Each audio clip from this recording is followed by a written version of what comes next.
The History of English in 10 minutes. Chapter 1. Anglo-Saxon, or Whatever Happened to the Jutes. The English language begins with the phrase, "Up yours, Caesar," as the Romans leave Britain, and a lot of Germanic tribes start flooding in. Tribes such as the Angles and the Saxons, who together gave us the term Anglo-Saxon, and the Jutes, who didn't. The Romans left some very straight roads behind, but not much of their Latin language. The Anglo-Saxon vocab was much more useful, as it was mainly words for simple, everyday things like house, woman, loaf, and werewolf. 4 of our days of the week were named in honour of Anglo-Saxon gods. They didn't bother with Saturday, Sunday and Monday, as they'd all gone off for a long weekend.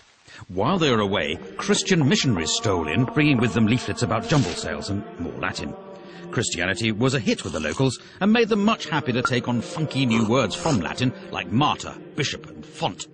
Along came the Vikings, with their action man words like drag, ransack, thrust and die. They may have raped and pillaged, but they were also into give and take, 2 of around 2,000 words they gave English, as well as the phrase, "Watch out for that man with the enormous axe."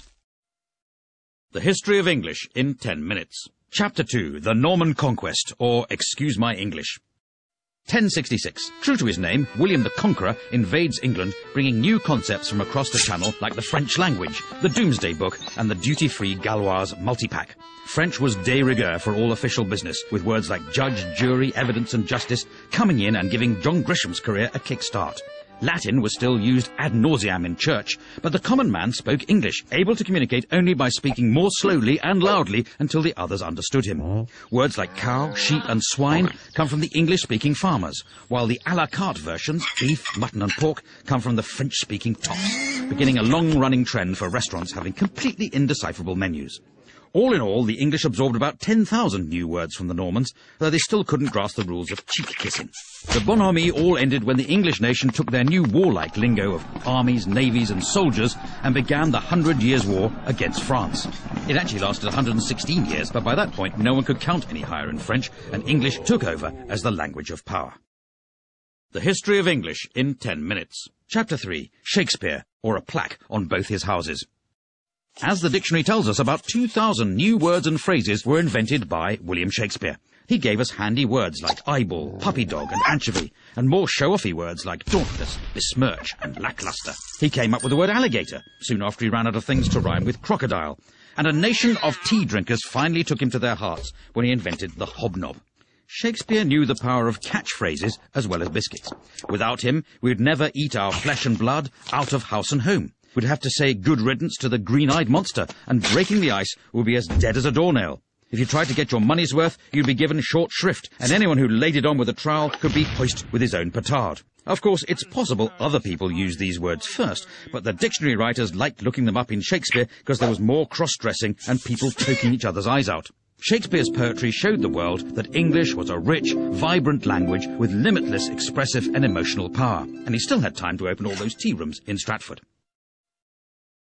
The History of English in 10 minutes. Chapter 4. The King James Bible, or Let There Be Light Reading.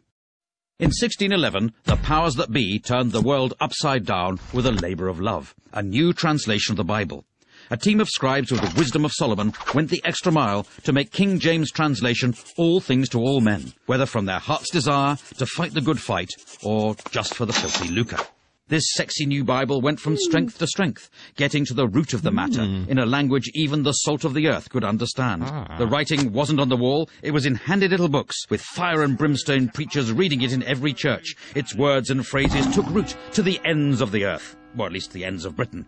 The King James Bible is the book that taught us that a leopard can't change its spots, that a bird in the hand is worth 2 in the bush, that a wolf in sheep's clothing is harder to spot than you would imagine, and how annoying it is to have a fly in your ointment. In fact, just as Jonathan begat Meribal, and Meribal begat Micah, the King James Bible begat a whole glossary of metaphor and morality that still shapes the way English is spoken today. Amen. The History of English in 10 minutes. Chapter 5. The English of Science, or How to Speak with Gravity. Before the 17th century, scientists weren't really recognised, possibly because lab coats had yet to catch on. But suddenly Britain was full of physicists. There was Robert Hooke, Robert Boyle, and even some people not called Robert, like Isaac Newton. The Royal Society was formed out of the Invisible College, after they put it down somewhere and couldn't find it again. At first they worked in Latin. After sitting through Newton's story about the pomum falling to the terror from the arbor for the umpteenth time, the bright sparks realised they all spoke English, and they could transform our understanding of the universe much quicker by talking in their own language. But science was discovering things faster than they could name them. Words like acid, gravity, electricity, and pendulum had to be invented just to stop their meetings turning into an endless game of charades. Like teenage boys, the scientists suddenly became aware of the human body, coining new words like cardiac and tonsil, ovary and sternum. And the invention of penis and vagina made sex education classes a bit easier to follow, though clitoris was still a source of confusion. The History of English in 10 minutes. Chapter 6. English and Empire, or the sun never sets on the English language. With English making its name as the language of science, the Bible and Shakespeare, Britain decided to take it on tour, asking only for land, wealth, natural resources, total obedience to the crown, and a few local words in return. They went to the Caribbean looking for gold and a chance to really unwind, discovering the barbecue, the canoe, and a pretty good recipe for rum punch. They also brought back the word cannibal to make their trip sound more exciting. In India, there was something for everyone. Yoga to help you stay in shape while pretending to be spiritual. If that didn't work, there was the cummerbund to hide the paunch. And if you couldn't even make it up the stairs without turning crimson, they had the bungalow. Meanwhile, in Africa, they picked up words like voodoo and zombie, kicking off the teen horror film. From Australia, English took the words nugget, boomerang, and walkabout, and in fact the whole concept of chain pubs. All in all, between toppling Napoleon and the First World War, the British Empire gobbled up around 10 million square miles, 400 million people, and nearly 100,000 gin and tonics, leaving new varieties of English to develop all over the globe. The History of English in 10 minutes. Chapter 7. The Age of the Dictionary, or the Definition of a Hopeless Task. With English expanding in all directions, along came a new breed of men called lexicographers, who wanted to put an end to this anarchy, a word they defined as what happens when people spell words slightly differently from each other. One of the greatest was Dr. Johnson, whose Dictionary of the English Language took him 9 years to write. It was 18 inches tall and contained 42,773 entries, meaning that even if you couldn't read, it was still pretty useful if you wanted to reach a high shelf. For the first time, when people were calling you a pickle herring, a jobbernowl, or a fopdoodle, you could understand exactly what they meant, and you'd have the consolation of knowing they were all using the standard spelling. Try as he might to stop them, words kept being invented, and in 1857 a new book was started that would become the Oxford English Dictionary.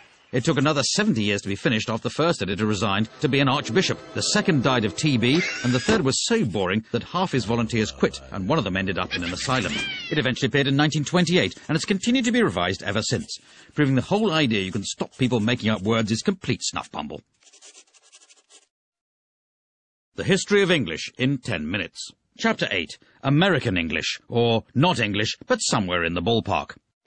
From the moment Brits first landed in America, they needed names for all the new plants and animals, so they borrowed words like raccoon, squash and moose from the Native Americans, as well as most of their territory. Waves of immigrants fed America's hunger for words. The Dutch came sharing coleslaw and cookies, probably as a result of their relaxed attitude to drugs. Later the Germans arrived selling pretzels from delicatessens, and the Italians arrived with their pizza, their pasta and their mafia, just like Mama used to make. America spread a new language of capitalism, getting everyone worried about the break-even and the bottom line, whether they were blue chip or white collar. The commuter needed a whole new system of freeways, subways and parking lots, and quickly, before words like merger and downsizing could be invented. American English drifted back across the pond as Brits got the hang of their cool movies and their groovy jazz. There were even some old forgotten English words that lived on in America, so they carried on using fall, faucets, diapers and candy, while the Brits moved on to autumn, taps, nappies and NHS dental care. The History of English in 10 minutes. Chapter 9. Internet English, or Language Reverts to Type. In 1972, the first email was sent. Soon the Internet arrived, a free global space to share information, ideas and amusing pictures of cats. Before the Internet, English changed through people speaking it, but the net brought typing back into fashion and hundreds of cases of repetitive strain injury. Nobody had ever had to download anything before, let alone use a toolbar, and the only time someone set up a firewall, it ended with a massive insurance claim and a huge pile of charred wallpaper. Conversations were getting shorter than the average attention span. Why bother writing a sentence when an abbreviation would do and leave you more time to blog, poke and reboot when your hard drive crashed? in my humble opinion, became IMHO. By the way, became BTW, and if we're honest, that life-threatening accident was pretty hilarious, simply became fail. Some changes even passed into spoken English. For your information, people frequently ask questions like, how can LOL mean laugh out loud and lots of love? But if you're going to complain about that, then UG2BK. The History of English in 10 minutes. Chapter 10. Global English, or whose language is it anyway? In the 1500 years since the Romans left Britain, English has shown a unique ability to absorb, evolve, invade, and if we're honest, steal.